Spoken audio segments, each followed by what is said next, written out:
Welcome to the Sage Family Podcast, where we explore natural, homeschooling, gentle parenting, simple living, and family adventure. I'm Rachel Rainbolt, the Sage Parenting Coach, coming to you from the Pacific Northwest, where I live wild and free in connection with my 3 wildlings and the Papa Bear and our fixer-upper on the beach. This is episode 59, and today I'm here with Dr. Cassidy Freitas talking about social media. Cassidy is a mama to 3 and a licensed marriage and family therapist based in San Diego, California. She hosts the podcast Holding Space and is passionate about supporting parents from pregnancy, postpartum, and beyond. So join us around the campfire and let's get living the family life of our dreams.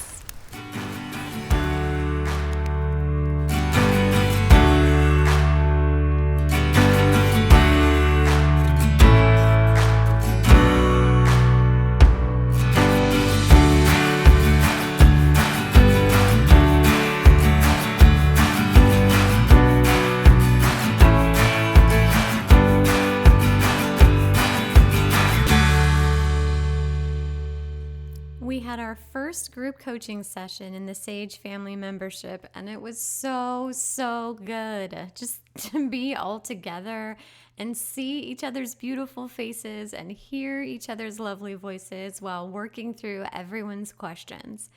If you haven't joined yet, you're missing out, and I sincerely look forward to spending time with you there. So go to sagefamily.com/membership and join the party. Is anyone else starting to feel just a little hopefulness and optimism about the world opening back up for more adventures and connection with friends and our communities? I chose to harness that energy into getting the Hack School leadership class ready for you all to get back out there. I recorded videos and audio and got photos and new text tutorials all up and running in the online course platform alongside the bucket system and the Sage Money courses. For those of you who don't know, Hack School is an acronym for Homeschool Adventure Club, which is historically what this Adventure of the Week segment was filled with. It's how we make friends and socialize, embrace experiential learning, and explore all the gems in our region of the world. If you want to create the village you crave, then head to sagefamily.com/hackschool-leadership. If you want to see photos and videos of our Hack School adventures, then head on over to sage.family on Instagram and follow along.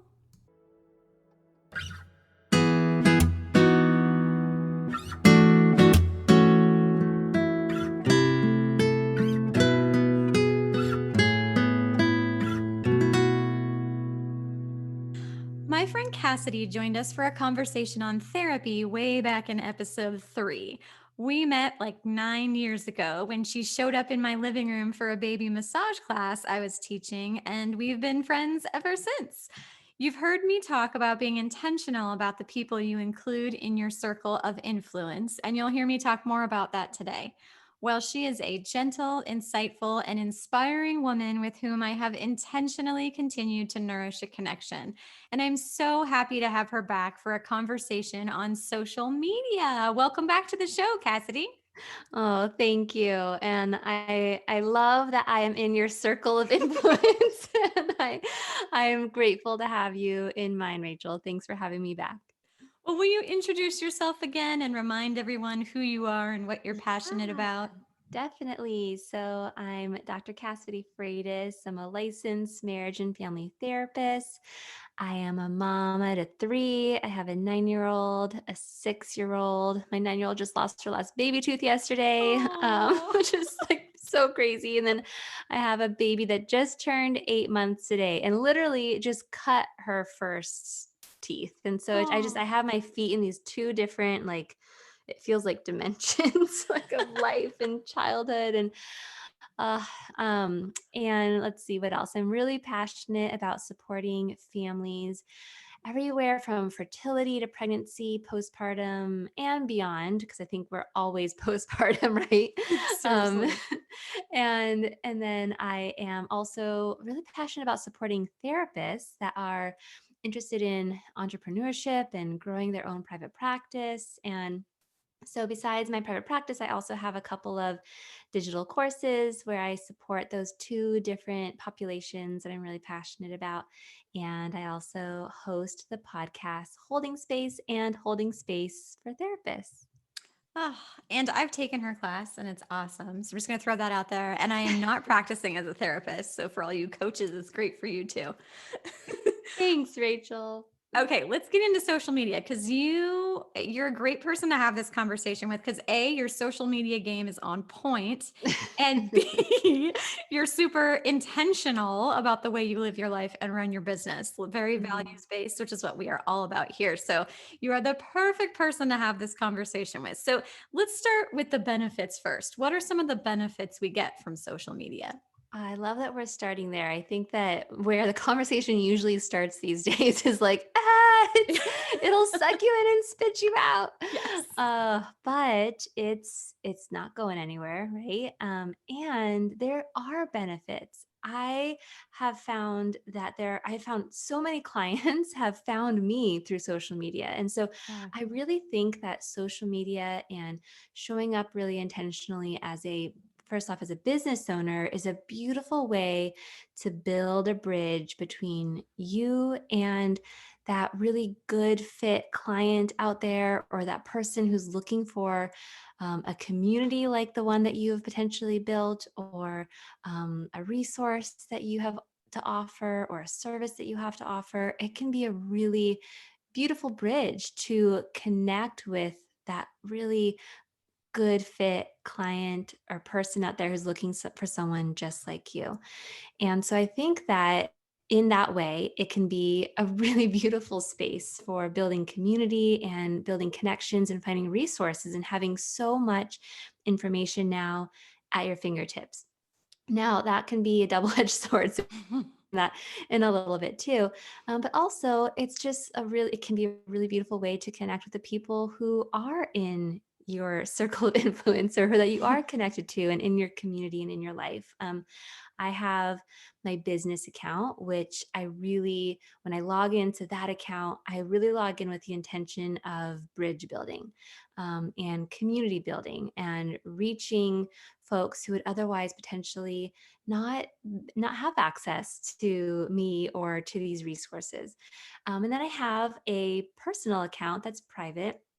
And when I log into that one, I go in with the intention of really seeing people in my life and what it is that they're doing, and sharing, photos and videos of my family, both for my family, my friends, my grandparents, who are on Instagram and love it. And also just to have something to look back on. Whenever I share a story, I save it onto a highlight under that kid's name.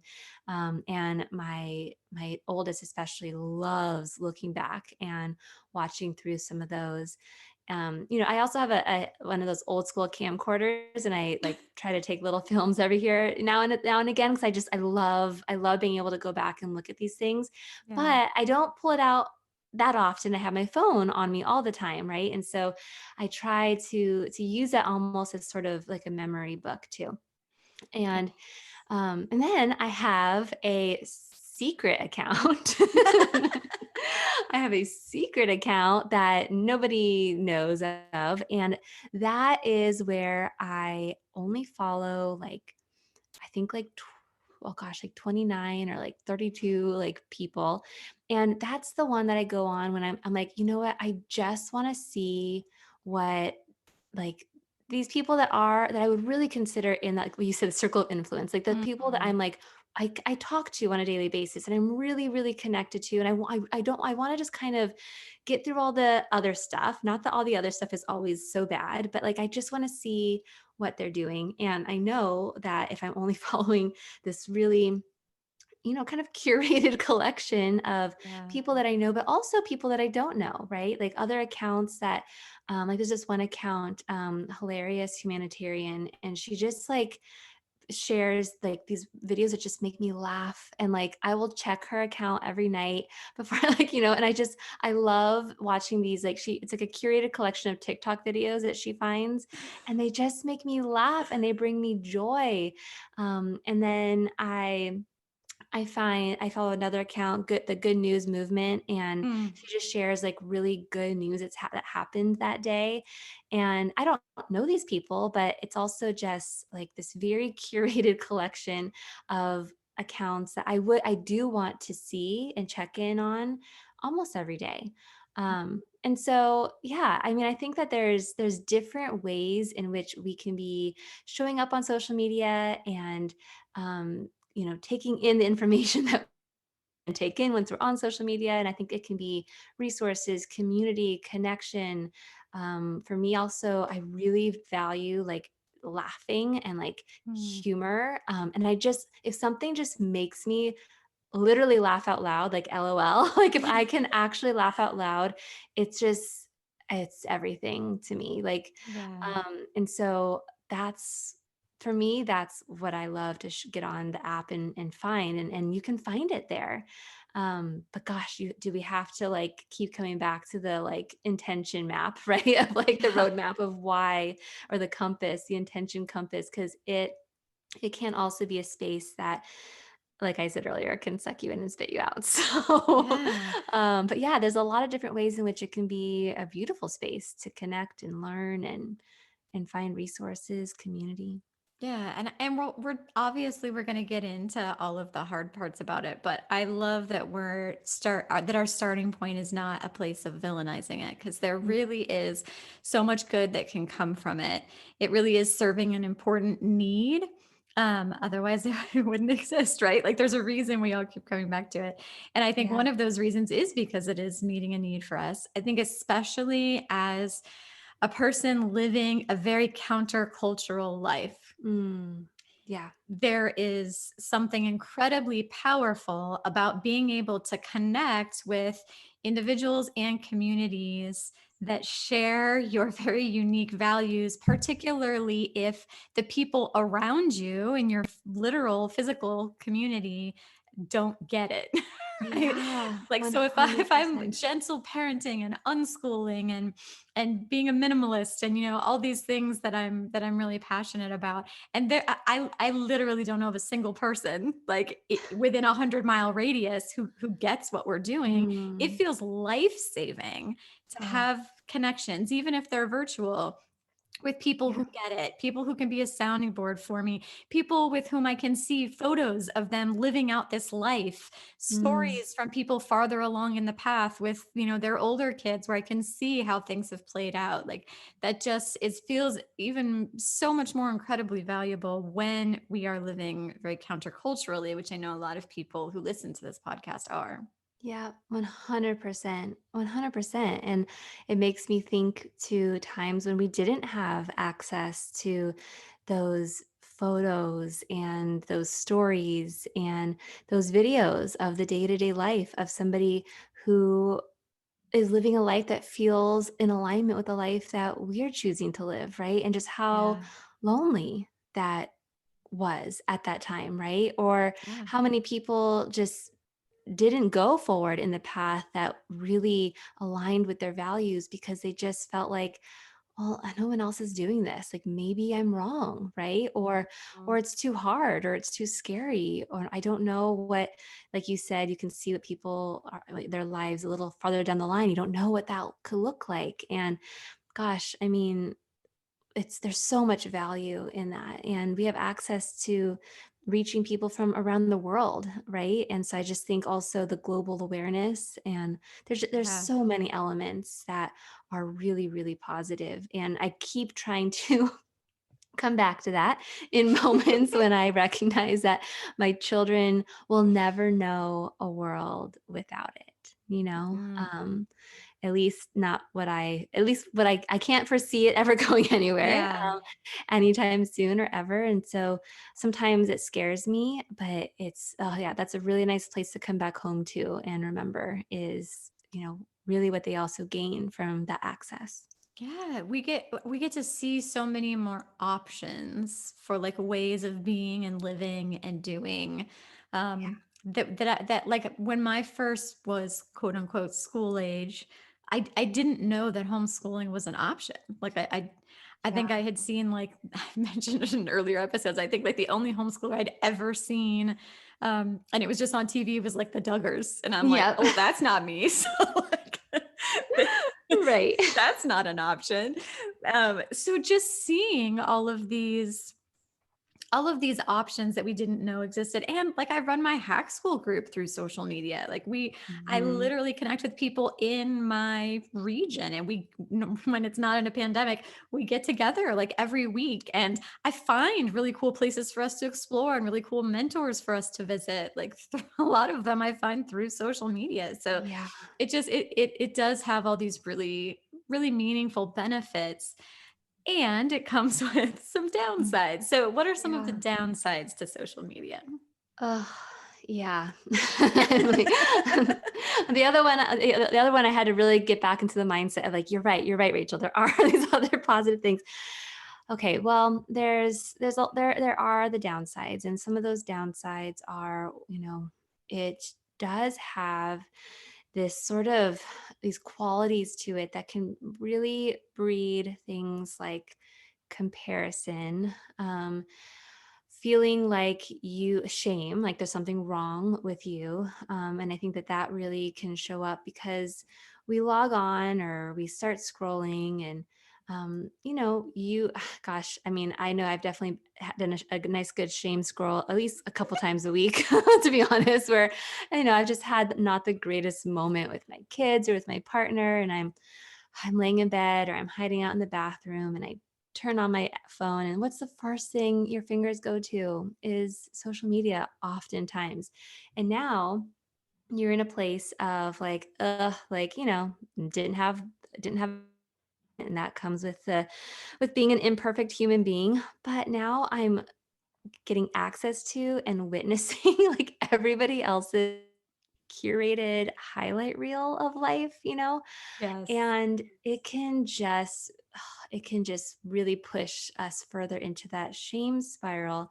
Shame being the experience of like, what shame whispers in my ear at least is like, there's something wrong with you. Like, look what, Mm. like, she doesn't talk to her. She doesn't lose it on her kids like that. Like, her house isn't a mess like that. Like, her and her partner don't get like real immature real fast with each other like that, like, I mean, it's just, oh, it can be so hard. And it's interesting because even though I know that when I am sharing things on social media, it's also those chosen moments that I'm choosing to share, right? Like, I also use filters. I also edit my photos. I also crop photos, and it's like, I know that what I'm sharing is, of course, not a true, complete like depiction of what life looks like. But I yet still compare my real life to someone else, my messy real life to someone else's highlight reel. And I just think that it's just, oh gosh, it's, I think everybody can relate to that in some way, shape, or form. And then, so there's the comparison, there's the shame scrolling, and then for me, it can also lead to perfectionism. Like, and for me, perfectionism, underneath my perfectionism is really just fear, right? Like, maybe if I'm perfect, maybe if I buy this thing or try this tip or do this thing or try to live my life like this, if I strive for that, and typically it's some version of perfectionism, then maybe I will be safe and protected and good enough and gosh, all these things. And perfectionism is never attainable. And for me, it's just another version of my anxiety and fear, Yeah. which I can have a lot of compassion for when I do have the capacity to pause and notice that it's popped up. But oh, and then it can really also, in many ways, we talked earlier about connection and being able to access other people that are living lives like our own and to not feel alone. But I also think that it can, in many ways, drive us apart. It can dehumanize the other person on the other end, right? Because even interestingly, I'll notice that some people on my professional page, they'll tag somebody, and it's really sweet. They'll say, "Hey, are you following this account? Or are you following this page? Or this is a great resource."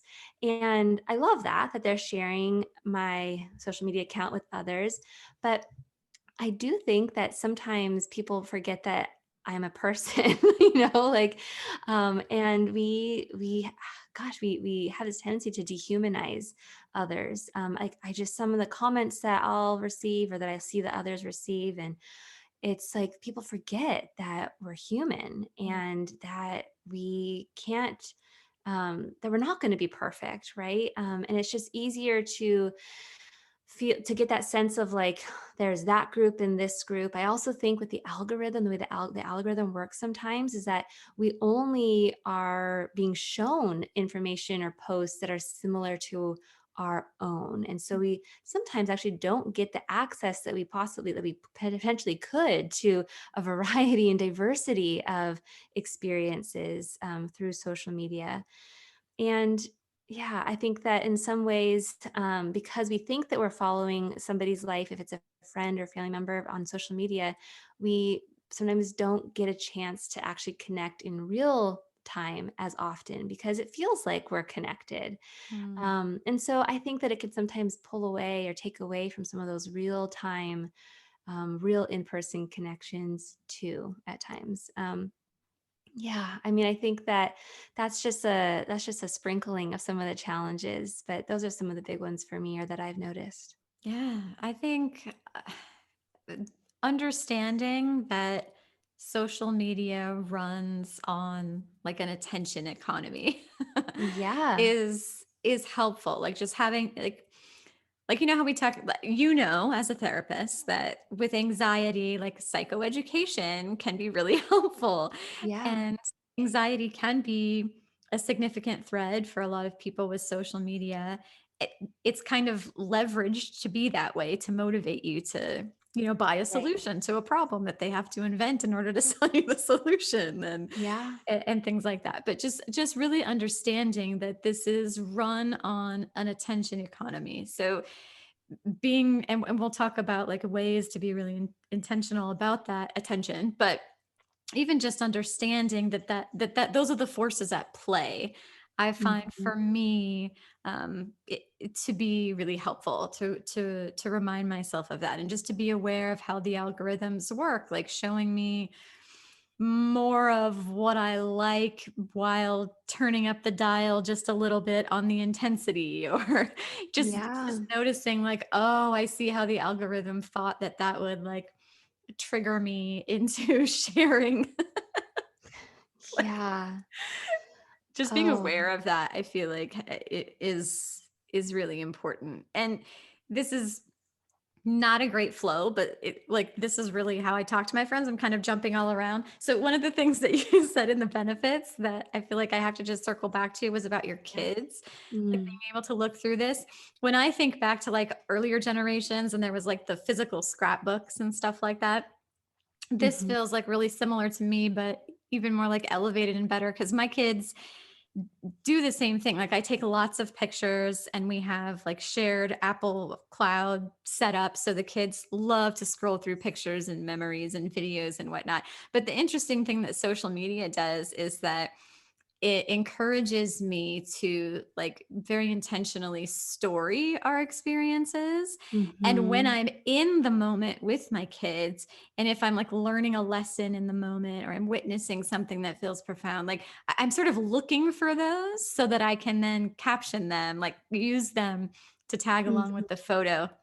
And I feel like that's really, really like a profound experience for me too, and how I walk through life and how I walk through our experiences, Mm. sort of having that kind of meta, like I'm going to look for an experience. I'm going to look for a lesson today. Like, or I'm going to, you know what I mean? Like, Yeah.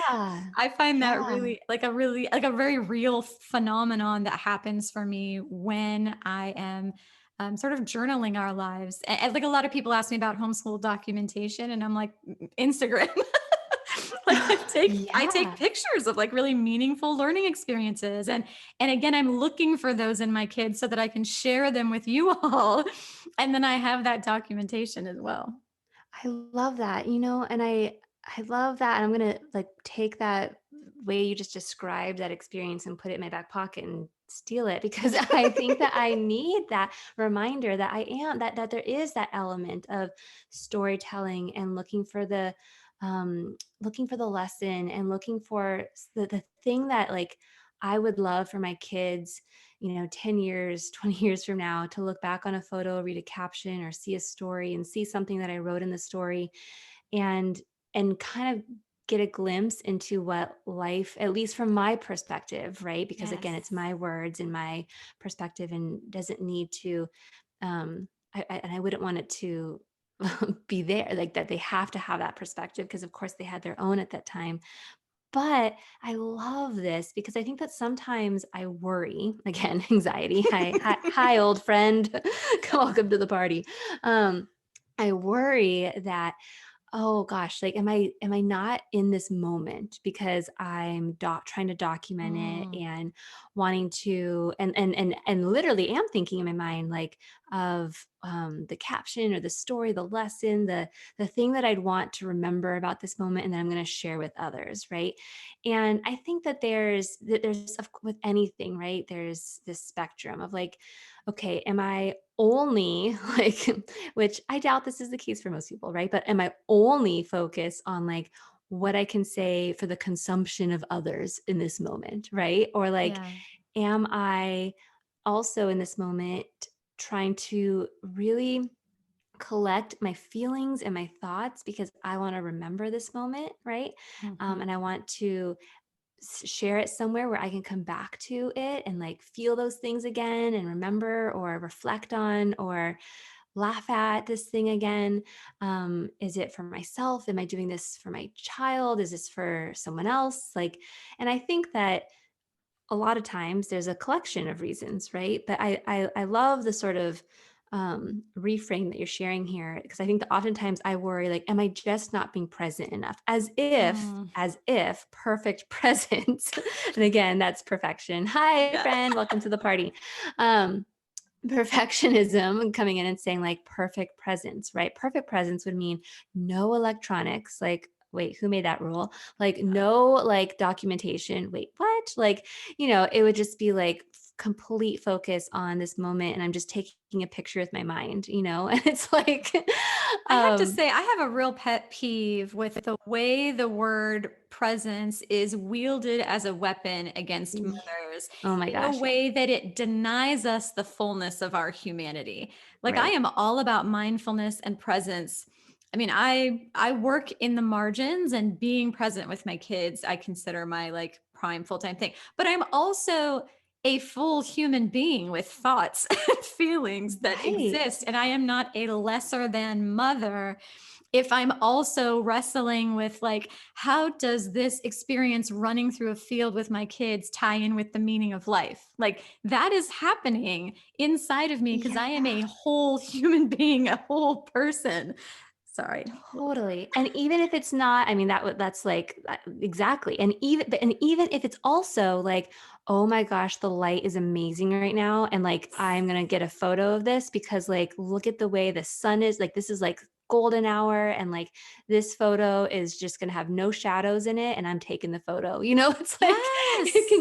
it can be like the meaning of life. And it can be like, And the all light's really that good right now. all of that helps me to be more present with my kids because I'm not Right. going to spend an hour laying in the grass watching a ladybug crawl, over the blades of grass and think of nothing else. Like I'm going to get irritated and I'm going to want to rush them, right? Like I Yeah. need to be thinking about like, oh, this moment, like it's how I get connected with gratitude. Like this moment is beautiful and I want to remember it forever. And thinking about the storying, I think of it more like it primes me to look for things that are in Mm, alignment with my values. Like I am totally. always looking for moments where my kids are like kind to each other. I'm Mm, looking for that. Like and because totally. I'm looking for it, I see so much more of it. So I think this helps me to be a better mother. It helps me to be more present in my and honor my own needs and my own strengths and my own fullness in harmony with my kids. Oh my gosh, Totally. I had a friend from college the other day. Had a long drive and we finally got a chance to chat because I had no kids in the car. And we were talking and she said something. She's like, I love the way that you share on my private account with friends and family. I love the way that you share your kids there and the things that you talk about. Like, I really feel like I get a chance to get to know parts again, 'cause it's just these little pieces and parts of their personalities and you see in them and what you love about them. And when she said that, it really, like, it meant a lot to see that, like, it was somebody else was receiving it in the way that I'm hoping and intending it, right? Yeah. And my hope is that one day they look back on these things and, it's I laugh, like, probably like, there'll be, when my daughter's, if she decides to have children one day and, she's navigating, gosh, I don't know, like whatever the new baby led feeding thing is at that point, and like whatever I'm doing will be like totally wrong, and like it'll be like something to like laugh about, that like I thought I was doing the right thing, like, quote Yes. unquote, whatever the right thing is.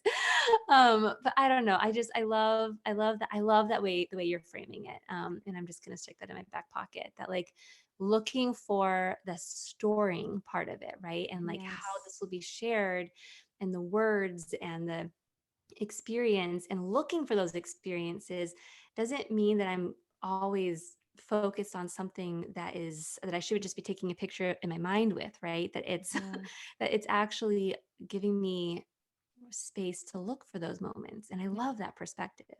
And the like awareness that can come with taking that picture or contemplating that caption, that awareness, I got to be honest, like it is a significant part to how I do a lot of the work I do on myself. Like before social media, I was still trying to do that work in a different way, but the social media storying thing that's come in for me Hmm. has really been helpful in that, because like when I work with families, I'm talking about, okay, I just want you to kind of float above yourself for a minute and like notice what's happening in your kid right now. Notice what's happening in your body.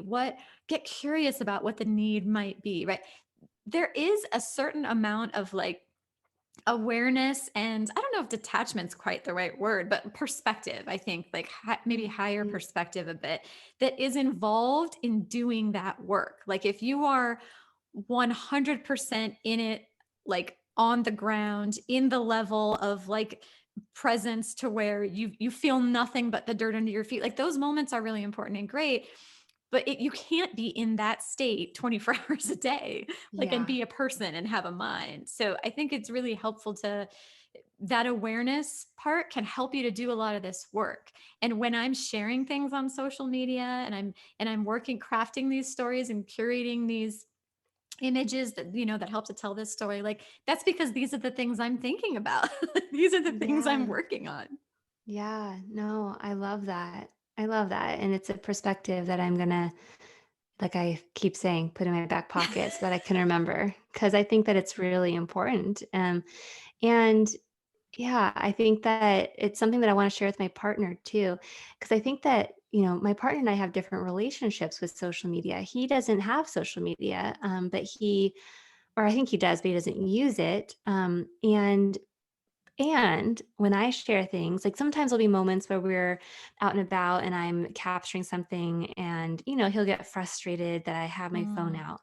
And because we have, for me, I am always thinking about those things, yeah. and he's not. But then after the fact, and I've heard him say this and he said it to me, I've witnessed him share it with others, that he really appreciates how I've captured our lives together. He loves looking Yes. back at these things.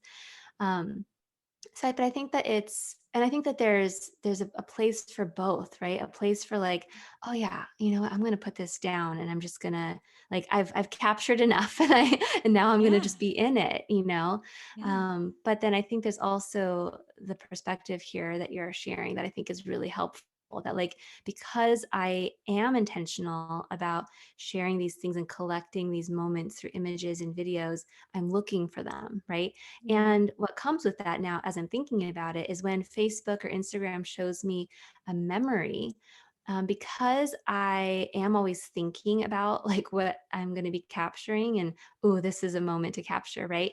Like Mhm. I can remember other little details of that moment that weren't in the image. Like the picture that popped up just today was a picture of my son when he was, um, I don't know, probably like 9 months old or 10 months old. And he couldn't stand, but like I was standing him like up against this little like backboard thing, like this like headboard. And I Mhm. remember just taking the picture and being like, he looks like a doll because his head was so big and his little legs are so tiny. And he just looks so silly that he was standing like a little, like because he can't stand yet. And I remember like having those thoughts. I remember showing it to my husband like right after I took it. Like I those elements of it because in that moment I was looking for the thing to capture, right? And Yeah. so your brain, at least mine, I think, is so focused on the details in those moments that it probably is stored in my memory in a different way that I'm actually going to remember some of those details years later. Yes. Yes. And these pictures and these words are like, as a minimalist, I know we're going to talk about simplicity, but as a minimalist, I really don't care about stuff. The most precious thing that I own are my photos and my words. Oh my I gosh, same. have so many redundancies, like, and backups of backups. And like every 6 months, I download the backup file of Instagram. And I like it's in my Mhm. will about like that Yeah. I want that put into a book, like for the kids. Like I have I have all of these systems in place. It's something that I've dedicated a lot of time and energy to because this is what matters to me. It's like the Mm, experiences and the moments. And that even gives me peace, particularly like after my mother passed away. It gives me like end of life peace. Like it's funny that it would yeah. even like connect to that, but I do have peace knowing that like all of the every ounce of like the joy and love and learning that like I could have sucked out of my Yeah. life and felt, I feel like there's evidence of that. And somehow Mm, that brings me more peace that like my kids won't ever have to wonder like, was that real? I know that sounds yeah. silly, but sometimes, after a really amazing experience, we can stand there and be like, was that real? Like to actually have evidence of that somehow brings me peace. Oh my gosh, 100%. I was just thinking the other day about my podcast. And um, yeah, that's a great idea to put it actually in my will. Because I was thinking of reaching out to a couple people. I was going to talk to my partner about it, and I was going to talk to my cousin about it because my cousin's so sweet. She told me she was like, Cassidy, is this weird? But sometimes I listen to your podcast like before I go to bed, just because your voice like soothes me and it like helps. It like I'm like, so my podcast puts you to sleep. She's like, no, it's the sound of your voice, and it's just like so it soothes her like when she needs to be soothed. I guess I love that. But I was thinking that I wanted to talk to her about if anything, if I died, that I want my podcast somehow saved, I don't know, archived or something downloaded. And I need to give people passwords to things so that my Yes. kids have that forever. Because in it, there's, gosh, if I died yesterday, if I died tomorrow, well, if I died tomorrow, if I died tomorrow, um, I want them there's so much in there about like parenthood and motherhood, and I want them to hear all these quote unquote Yes. lessons, Yeah. right? It's like That your I've voice sort of gets to It's carry my voice. on Yes. after And you're gone. social media, the same thing. And so, Mhm. gosh, after this, I'm going to ask you how to download my Yes. social Yeah. media Social media is like an archive. echo of you kind of in the Yeah. world. I will link to, I have a blog post about, I think it's called Legacy File that includes like an instruction document that I created where I discussed all of this stuff for like my people Mm, who would be taking over when I die. So I will totally, funny that we're talking about like death in an episode about social media. This love is it. how conversations work, people. They meander. Yes, especially when it's you and me, but I think it's all Yes. good stuff. That's how you know I'm like legit connected to my guest if we meander all around. Yeah, I will link to that post. Okay, let's talk about boundaries. What boundaries have you put Mm. in place for yourself to maintain a healthy relationship with social media? Well, I've tried a lot of the things that you might think and they don't work. So I'll share that. But and then I will share what actually does work for me. And so the ones I'm about to mention that I've tried that did not work for me, it does not mean it won't work for someone else. But okay, so you've heard the things like put your phone in another room and put it in a drawer and like get an old school alarm clock so that you don't need to use your phone for an alarm clock. So it's not the first thing you're looking at before you go to bed. It's not the first thing you look at in the morning. Put screen time limits on your phone. All these lovely things don't work for me because I'm sorry. I know what the screen time password is. I know where the phone is in the drawer. Like I don't know, like these little like, oh, I'm going to trick myself by like putting the social media app like not We're on the too clever front for page. that. Yeah, I'm gonna move it to the very back, the like I have to scroll to like find it. It's like, well, then I'll scroll to find it. Like I'm too clever for that. Agreed. And Same. yeah, those kind of boundaries. I mean, again, for some people, they are very simple steps, and these are simple steps that could totally be impactful. For me, I've tried them and they don't work for me. So Yeah.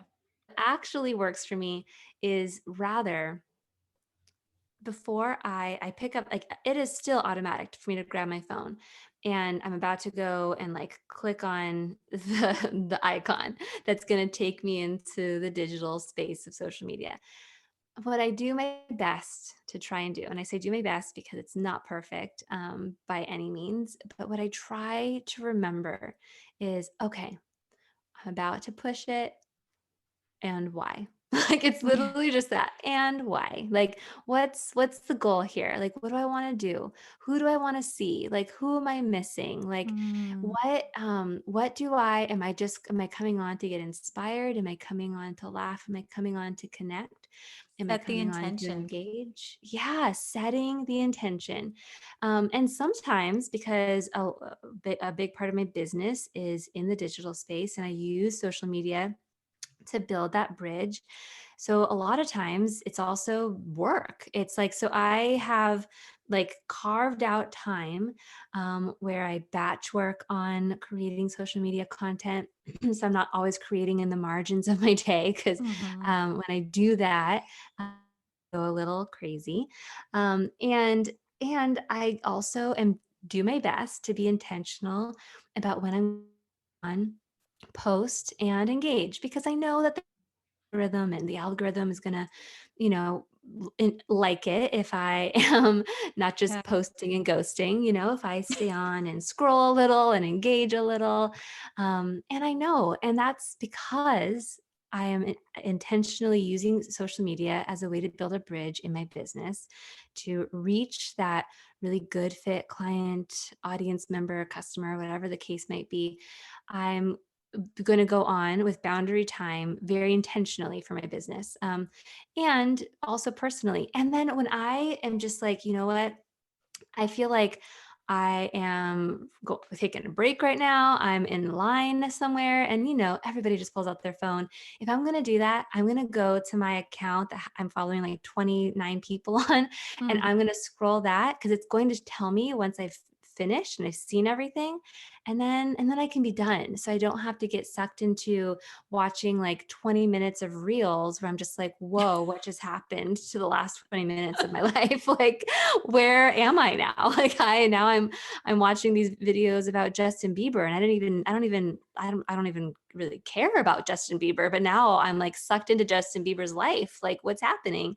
I don't know. It could take you to create weird places, but I have that one account that I'm very intentional about where it's a curated collection. And if I just want to scroll for the sake of scrolling, so be it. But I'm going to choose to scroll there instead of my other accounts because it's a very intentional collection of people that I'm just going to be scrolling through and watching. Um, so yeah, it's going in with intention. Like all the other tricks, those don't work for me. Like I've tried them and I think that it almost gives me this false sense of intention. Like, well, I hid my phone and the app is like, I have to swipe to find it. So I was intentional. But no, like I need to go in with like actually first coming back to my heart and my mind and like, why am I coming on right now? And what's my goal here? And as I'm in this space, trying really hard to pay attention to like the parts of me that signal to me when it's getting to be too much, when I'm starting to feel more anxious, when I'm starting to feel like bad about myself, like I'm not enough, right? That's like scarcity mindset of, gosh, I'm not for business side of things, I'm not posting enough, I'm not engaging enough, I'm not on stories enough. Like or just, even if it's personal, my personal stuff, like I'm not enough, like I'm not a good enough mom, my kids aren't doing enough, all those pieces. Like there's a part of me, it's usually like in my like chest and in my stomach, that will signal to me once I've kind of gone into that space. And if I notice those parts, I can thank that part of me for letting me know that, all right, time to take a little break, right? Like Yeah. I'm going past my hopes and intentions in this space. That's understandable because space is built to do. So I'm gonna come back to grounding myself and getting off the app and knowing that I don't have to punish myself by saying I need to like delete this, because all of those like all or nothing sort of thoughts that sometimes pop in, like I need to delete the app, I need to get off social media. To me, it just like that is going to be depriving me of things that I do find value in the app. And so it's just about understanding that it's a relationship, right? And sometimes I have to be I do my best to be intentional. And sometimes I got to take a break and set some boundaries. But it's not a relationship that I ever feel like I personally need to fully cut myself off from, because then that just sort of that like depriving, right? It's like I'm punishing myself. That doesn't fit me well, Yeah. right? In my relationship. Not to say that for some people, taking like hey, I'm gonna take a month break. Like if that's something that feels like really in alignment with like what you'd rather use that time and space for, and your own mental wellness, like that's awesome. I've noticed that for me, when I try to quote unquote punish myself, right, for being on it too much, it just backfires. It Yeah. backfires. It puts it on a pedestal almost. Like, I don't Forbidden know. fruit. Yes, exactly. And so, Yeah. It's like the yeah, binge and purge cycle of shame. yeah, exactly. It's exactly what it is. It's like for me, it's part of my shame spiral. Like Mm. I'm gonna punish myself now and like by saying like, nope, no more. You're not allowed, right? Yeah. Instead, it's just like coming back to like, oh, well, you know what? Like that makes a lot of sense that I got sucked in, because that's part of the app with the algorithm, the way it's set up. It's kind of set up to do that, like, Mhm. and I can get back in the driver's seat and I can look to my GPS of values, back to my compass. What do I need right now to come back in alignment? And Yeah. sometimes that's a break, and sometimes that's just a reminder of my why. Sometimes that's a nice big hug of compassion, because it's understandable that I got to that space. Yeah, so it's just about developing the relationship for me and setting intentions. Oh, love that. I like for me, I think like boundaries and simplicity are kind of woven together.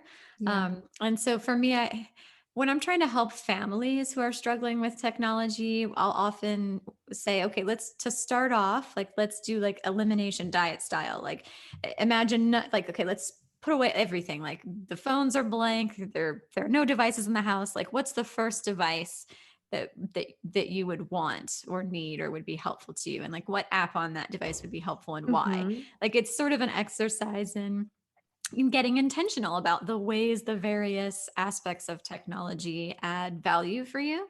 Yeah. And so I try to keep that mindset in the sense that I really do keep everything simplified to the point of adding value. Yeah. I'm very intentional about that. So, like for example, I I am only connected. I only follow people, let's say on Instagram, for example. Like I only follow people who inspire me or who like I get some sort of benefit from being in connection with, right? Like so Yeah. if I'm scrolling and I hit on something that doesn't add value for me, I unfollow. Like I'm like so liberal with the Totally. with the unfollow. So liberal with the So unfollow. important. And like it's oftentimes not even personal. It's No. just like it could literally just be like where I'm at in that moment, in that season of my life, and having access to this person's curated highlight reel is just not something I need in my life in that moment. It doesn't, Yeah. and like I could unfollow that person or mute them and like text them the next day and and be totally connected to this person and have a lovely conversation with them and be so Yeah. happy to have them in my life. But for one reason or another, seeing their chosen collection of what they choose to share on social media is not what I need, you know? Yes, yes. I think for those of us who are especially like empathetic and connection based, it can be hard to unlike, unfollow, leave the group, all of that stuff because it feels to us like we might be like rejecting another human being. And Yeah. that's not what it is. Like, this is Yes. not personal. You are not rejecting them as a person. You are disconnecting from some aspect of your social, like you're decluttering your social media, you know? Yeah. It's like throwing out or donating a shirt that like doesn't fit you anymore. Like it's not like you said, like you can even still be friends with these people in real life.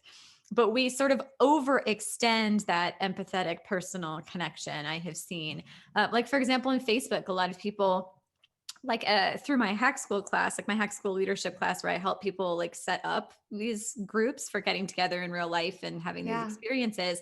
A lot of people will say like Facebook is too overwhelming. Like I don't want to run this through Mhm. Facebook. I have not found another platform that even comes close to being able to function in the way that I need it to function for the hack school group. So like Yeah. I really do help people like remove all their photos that are on Facebook that give them anxiety about like who who owns these photos and what are they being used for. Like unlike all the things, like I have a blog post where like it walks you through instructions for this, but you can actually go in and unlike all the pages. When I did this, you know, it was like things that I liked like 10 years ago and I'm obviously Yeah. not interested in anymore, and I'm still getting flooded with content about it. So just unliking all the things, leaving all the groups.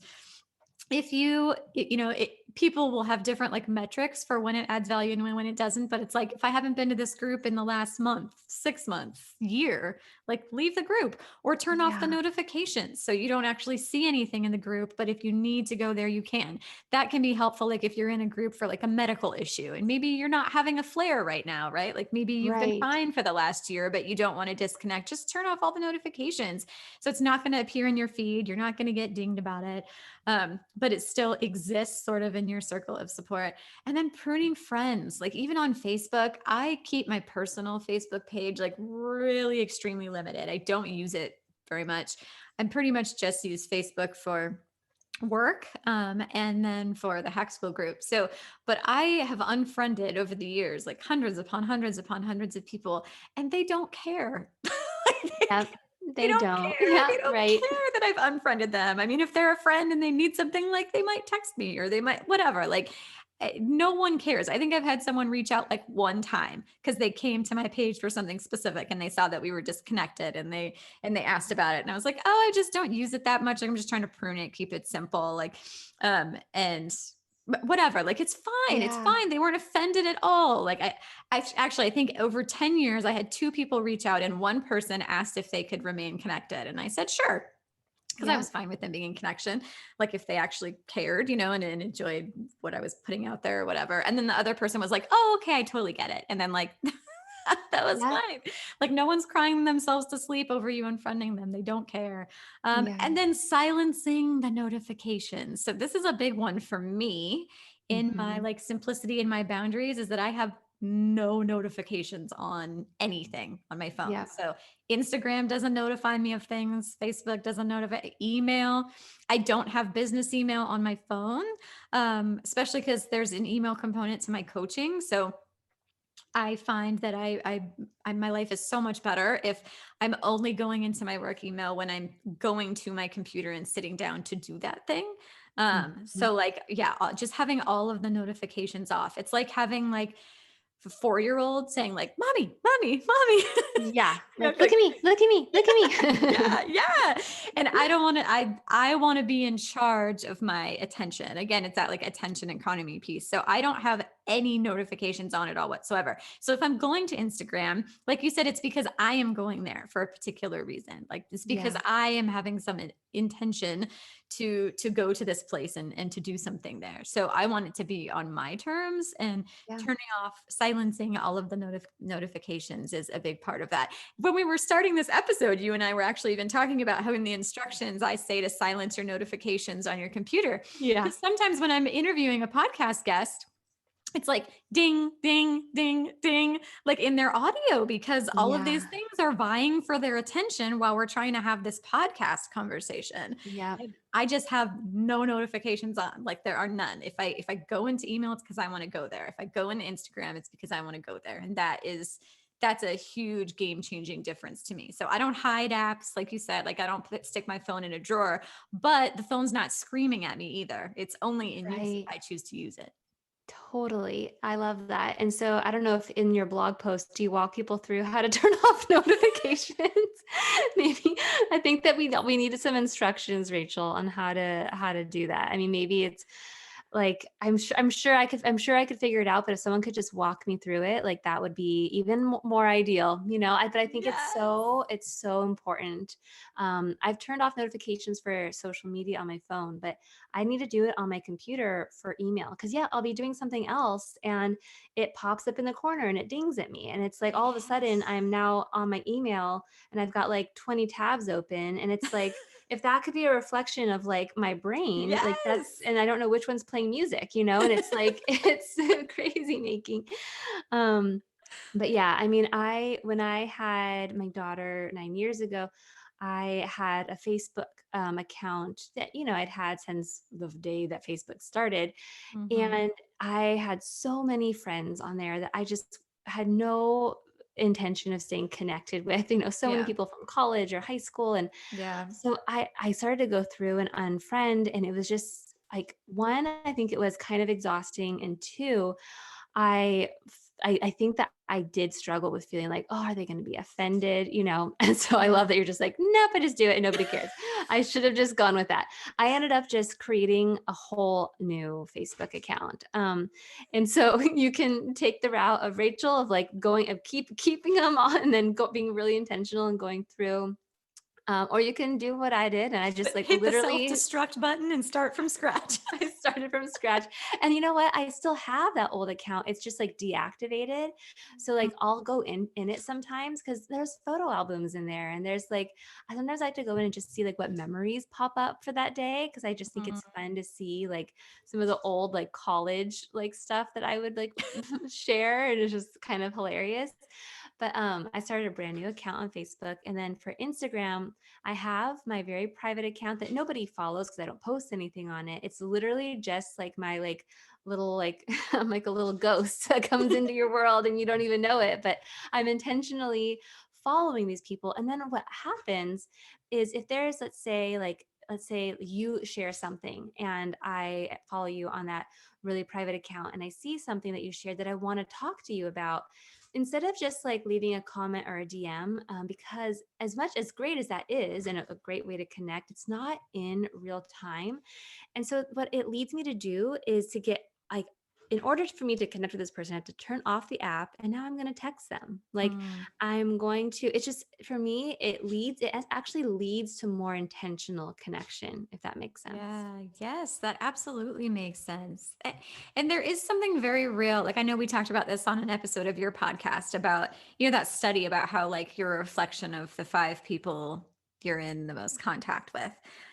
There is a Yes. legitimate phenomenon where I choose to follow people and accounts that are like a little farther ahead of me on a journey that I'm working on, like in some Mhm. area of significance for me right now. So like if I want to learn more about financial independence, like I will follow like the 5 new accounts that are inspiring, or people that I respect, or someone who's like a little farther down on that path for me for financial independence, like while I'm really working on that thing. Or maybe like I did the same thing with homeschooling or with unschooling, or, whatever the thing is that you want to work on. Again, like bringing that like intention piece, right? Mm-hmm. Like social media is different than a personal one-on-one relationship, and you can use it differently. So like if I'm following someone while I'm really into financial independence, and then once I feel like I've gotten a handle on that and I'm good on that, and I unfollow them, it's not like I invited them over for dinner and we became friends and then I like stopped talking to them. It's Right. different.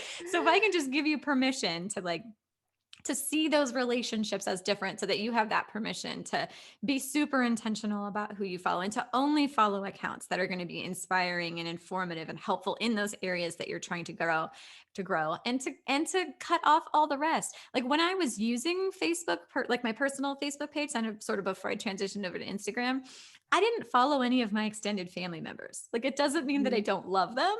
It doesn't Right. mean that we don't have a relationship, but I don't need to see like Uncle Bob's 10 NRA posts Oh to my gosh. My Uncle Bob probably has 10 NRA posts too. Literally. like I don't need that in my Facebook feed in order to love him and to like Exactly. celebrate his birthday. And I love my Uncle Bob, and I love him. But yeah, I don't yes. need to see his NRA posts. Yes, yes. So, yes, Cassidy and I are giving y'all permission to like follow the people who are adding value for you. And Yes. it's okay to unfollow the groups and the pages and the people who are not. Right, exactly. And I think it's kind of funny how it's like, on Facebook, it's like or unlike, and it's like, no, well, it's not that I'm unliking. It's not something I need in my life right Yes. now. So if we can reframe that language, because they do that on purpose, like Of they're trying course. to make it hard for you. So if we could reframe that language to like, this isn't adding value to my feed right now. Right. This is a part of my chosen collection and my current season, or it's not, Yes, yes, like. yes. Okay, let's talk about parenting. So, helping our children navigate social media safely and healthily can be tricky, especially since many of us struggle with our own relationship with social media, and because we didn't grow up in the age of social media. So, we don't necessarily understand what it's like for our kids. What tips Mhm. do you have for parenting kids in the age of social media? Yes. Well, I think it's in alignment with kind of what I've been talking about here in terms of my own boundaries. It's not, I'm not going to be the parent that's like, never, you will never Mhm. be on social media because it is bad and scary. And because, gosh, I'm on it, Yeah. but there's definitely the moments that I have where I am afraid and scared of what it's going to be like for them, and that they're never going to know a world without it. And it's funny when I think about them, well, what is it that I'm really afraid of? Like, because I grew up like sitting in front of television watching Yes. television all day long, you know eating Kraft mac and cheese. Like, I turned out just fine. But I think that's really what it is. I think that I'm afraid of them getting sucked into something that's built to keep us kind of looped in. I get nervous about what it's going to mean for friendships and social relationships because of the impact of dehumanizing that can happen on the app, the bullying that can happen on the app. And the comparison and those sort of things. And gosh, and the filters. And so what me and my oldest, 'cause she's the one that's closest to the age of kind of understanding what social media is and showing interest in it, is I have just like really frank conversations with her. Like, I talk to her, like the other day we were playing with Instagram stories, and we were playing with some of the filters, and her and I were laughing at how like this filter was taking away like the crumbs on her face, and it was like taking away the wrinkle, like my smile wrinkles. And we Mm. had a conversation about it, and I was like, I asked her, I'm like, what do you think it would feel like for somebody who used these filters all the time, and then they turn on their phone and the camera was turned towards them, and they saw their real face, right? Their real human face, and real human faces have freckles and crumbs and wrinkles. And we just, and I didn't say this is what you should think. I asked her what she would think, or what she thought about it. And it was really cool to hear her perspective of what that might be like, right? To compare your real face to this filtered version that you can have quick access to on Instagram stories, Yeah. um, and then in terms of, the other things, she has an iPad, and she talks to her friends on her iPad, and they FaceTime and they text. And her and I recently were having a conversation about on texting, how it's hard to kind of get a sense of what somebody's emotion, like feeling, right? Like, Mm. it could say, it could say whatever, and you could be like whatever, or whatever, or like whatever. Like, there's so many different like nuances to that, and it's hard to tell. And so we were talking about emojis, like exclamation marks, like, because I think that one of her friends thought that she was mad at her, but she wasn't. She's like, why does she think Mm. that I'm mad? And so I don't know why I share that is what we ended up doing was just having a conversation about it, in the sense of, instead of me kind of t- pr- telling her what she needs to do, I was more asking her, well, how does it make you feel? And like, what about this interests you? And what are some of the challenges that you're already starting to experience? And then I'll ask, like, hey, do you want to hear some of the times that I've struggled with X, Y, or Z? And she loves that. Her eyes always get super big and she's Yes. all in.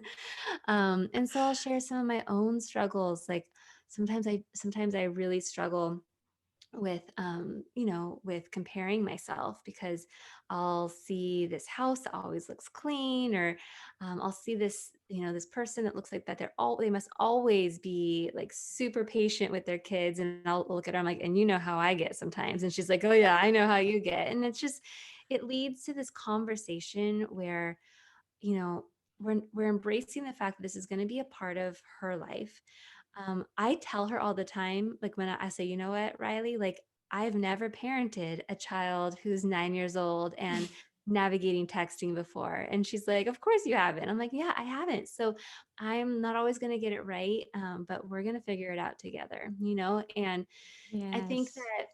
that it keeps us in dialogue around it. I love that I always go into important, sometimes hard conversations with her with the hope and intention that at some point her and I can laugh together. And sometimes it's just me making fun of myself and being like the bumbling parent who's, figuring things out. And it just kind of levels the playing field where I'm not in a position of knowing everything. Um, but that she knows that I'm there to support her and offer guidance, from a person level, like somebody who's also made mistakes, somebody who had to learn some things the hard way, but knows that she also has to learn some things the hard way, because gosh, sometimes you have to like feel it to know Yeah. it. But that I can also, but I'm also going to pay attention, right? Like, I feel like sometimes my parents, they didn't necessarily always know what it was that I was watching, or when we got a computer, like what was I finding on the computer, for Yes. the first time. And so I do really want to be paying attention to things. Like, the other day, I noticed that she had been playing around with are they GIFs or GIFs? I think they're GIFs. And I don't know. I never know. Verdicts And out. yeah, verdicts out. And she had sent a GIF to a friend that was probably not the most appropriate, in terms of like, but also it was sort of sexual. And I know that this was probably really interesting to her. Somebody turned like a Frozen scene into a very like sexual scene. So it Mm-hmm. was Frozen. It was like something of like, of course she'd be interested in. And it was like they were doing something that wasn't in the actual movie that also she's starting to learn more about and was probably very interesting to her, and she wanted to share it with a friend. And so instead of freaking out, which, well, initially I was like, oh my God, like, because the first thought I had was, what's that other parent going to think? And I'm like, okay, like, Yeah. that's not like, thank you, part of me, fear that's afraid of someone thinking that I am a bad parent, but like, that's not true, and also not at the core what this means to me. Like, Yeah. I want to talk to her about this, and gosh, it led to a really nice conversation. um but I'm paying attention, right? So she has an iPad, and at this point I have access to seeing what it is that she's searching, and there's some boundaries on, like, and limits. Mm-hmm. um she's 9 right now. And I think as she gets older, I'm going to fumble my way through trying to figure out what feels like the right boundaries around that, and having open dialogue around why, and that she gets to negotiate that with me too. And I'll oftentimes ask her, like, what do you think? Because she asked the other day, she's like, when can I have an Instagram account? And I was like, well, what do you think? When do you think it's going to feel like appropriate, or a Yeah. good time, because I just trust her. Like, I really trust her. Yes. She's really smart and bright, and I trust her. And so she thought about it. She's like, well, maybe when I'm like a teenager. I'm like, yeah, let's keep talking about it. um, so I don't know. I don't have like a prescriptive tip, like Mhm. do X, Y, or Z. But what I do know is how it feels. And it feels right now like I'm in dialogue and conversation with her. I trust her, and she trusts me. And I think that that foundation of that relationship, that's going to help us. Like, instead Yes. of just having some like X, Y, or Z tip for like Yeah. how to navigate social media specifically, I just think it comes back to having a relationship built in trust and connection, and we Yes. can navigate it with each other. Yes, 100% agree. So everything that Cassidy just said, I agree with. On our last episode with Sue Patterson in the Unschooling Q&A, she talked about technology, and she explained that you don't want to make technology the villain, because if your kid gets a lot of enjoyment from this thing and you pit yourself as the enemy of this thing, then you're making Yep. yourself your kid's enemy, right? So we want to come to this conversation from a place of seeing this as something that can be a tool or an ally or a value add, and just getting curious about how it can be that for your kids. So like understanding the need. What is the need they are bringing to the table that they think that Mhm. social media or technology will help them to address, and then collaborate around your concerns around the thing. So there Yeah. is room for like your concerns or your fears, but you bring them to a table in a way where you and your kid are like in partnership, where you're collaborating Yeah. around addressing those concerns, because there's room for addressing your concerns and meeting their needs. And then 100%.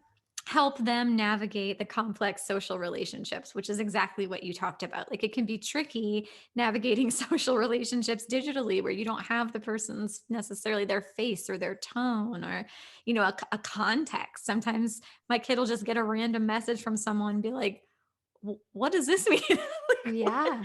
what is Yeah. this about? So trying to help them to navigate all of those social relationships. And if you're not villainizing the thing and you're supporting their use of it, then they will come to you with all of those questions. They will Yeah. come to you with all of those concerns. And when something makes them uncomfortable, they'll turn to you for guidance on how to do it. So we want to just be sure that we're allies in this thing. Um, Yeah.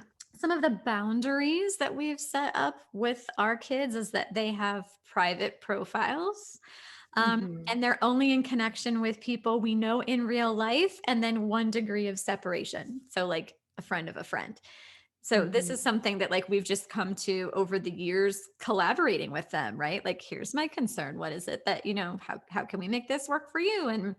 And going through it. So a private profile is what we've landed on for now. And that it's someone we know in real life or 1 degree of separation. So like they make a friend and then their friend has a friend. And that's actually really expanded their social network in really great ways, especially during the pandemic when we're not Yeah. out in the world meeting new friends like they normally would.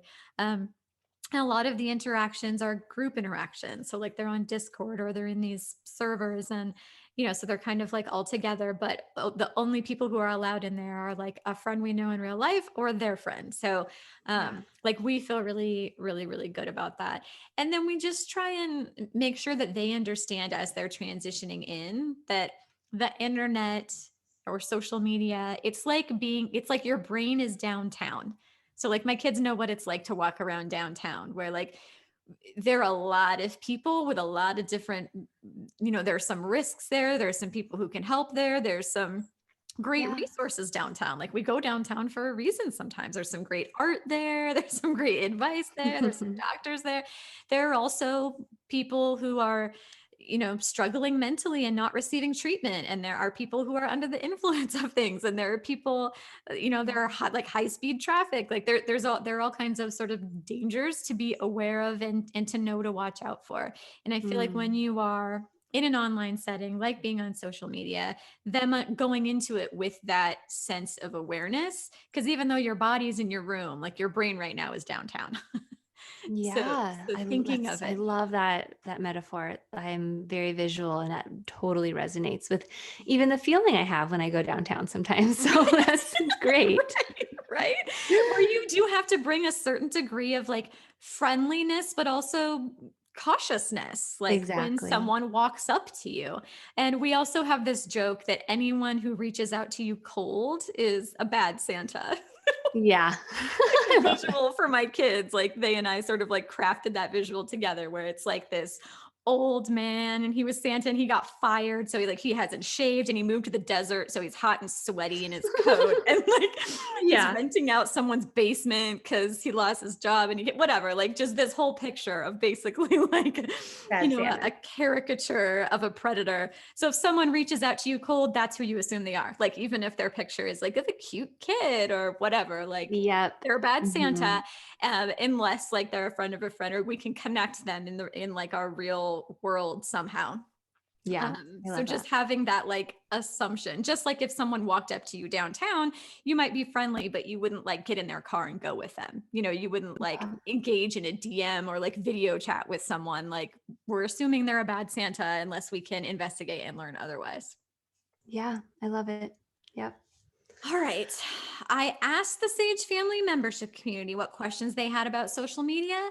And Jasmine asks, if you feel like you're addicted to social media, is a healthy relationship even possible or is abstinence required?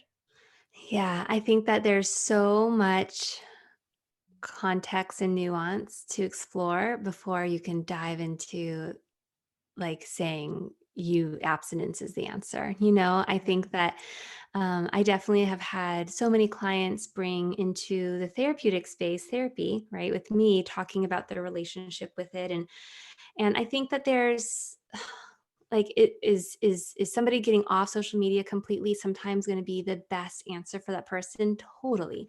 I have seen people make that decision and just find that they've found so much more freedom in their life, and they are living a life that feels so much more in alignment with their values. And once they do that, and I know plenty of people who feel like they have a sticky relationship or unhealthy relationship with social media, um, by their standards and by their experience, and then we explore ways that they can build a healthier one where it doesn't have to be like we were talking earlier about, like just like now I need to never be on it because I can't Yeah. trust myself on it.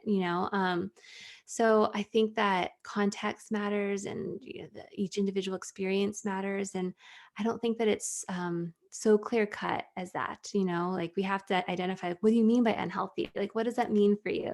What is it taking away from your Yes. life? And what happens when you're on the app and getting off the app? And is there anything you actually are truly gaining from it, right? That you would lose if you totally got off of it. And so yeah, I think it's just about looking at intentions and finding those boundaries, and um, and then making the best decision for you, right? Which can be Yes. very, very nuanced. Yes, I love that answer. I am always a bit weary of abstinence, and Yeah. we sort of have this like value or mantra that we use, like that you don't quit on a bad day. And so my inclination, like if somebody came, first of all, it's totally fine to live a life without social media completely. But I Yeah. would, like you talked about, if somebody came to me wondering if abstinence was the right choice, I would want to do that work first of helping them to work on the things that feel hard for them. And obviously that's probably connected to deeper things and more important things, like maybe holding boundaries in relationships is really hard for you. And so it's really hard Yeah. on social media, Yeah. things like that. So like I would want to do that work first, and then I would want to make that decision of, okay, so now that I've like done that work and things are set up like really well, and I feel really good about how like I'm definitely showing up as my best self now, the best I've grown through this. Now, is it still adding value or is it not? Like sort of then making that choice. Yeah, totally. I'm with you. I agree. Yep. All right, let's move into our deep dive. So the show notes can be found at sagefamily.com/podcast59, where you can also subscribe and get future show notes sent right to your inbox. What are your favorite resources, Cassidy, for people to dive deeper into this topic? Yeah, so I was thinking about that and I was like, oh, gosh, like I can't think, I couldn't think of like, when I think of resources, I think of here's a book or here's a course or here's an article.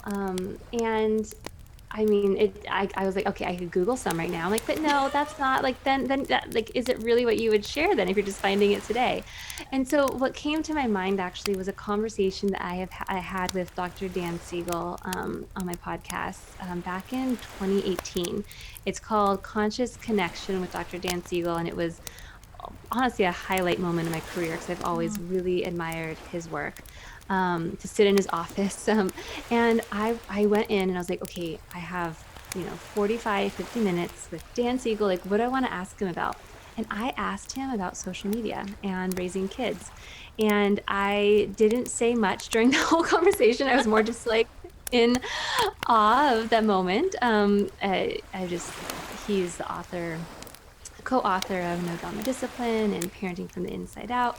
Child, my people definitely know Dan Siegel. Yeah, they know Dan Siegel. So I have a podcast episode with him, and it is all about the digital space, social media, and he offers some really, really wonderful insight into that from like I'm sort gonna of go back and listen to that again. And Yeah. he had like a treadmill desk, right? Yes, he has a treadmill desk. It was so cool. I remember you posting the picture on social media. Yes. Yeah. And there was construction happening during the whole episode, like right outside his window. So you'll hear it, but like, no, who cares, right? Because it's Dan Siegel and it's all good.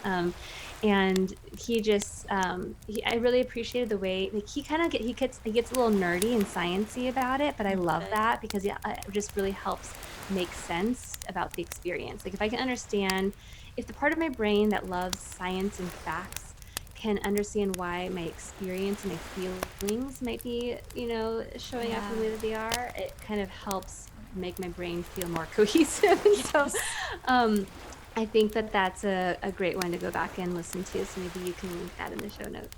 For sure. And tell us how people can follow you on social media and add you to their social media circle of influence, because you are definitely a value add. Thank you.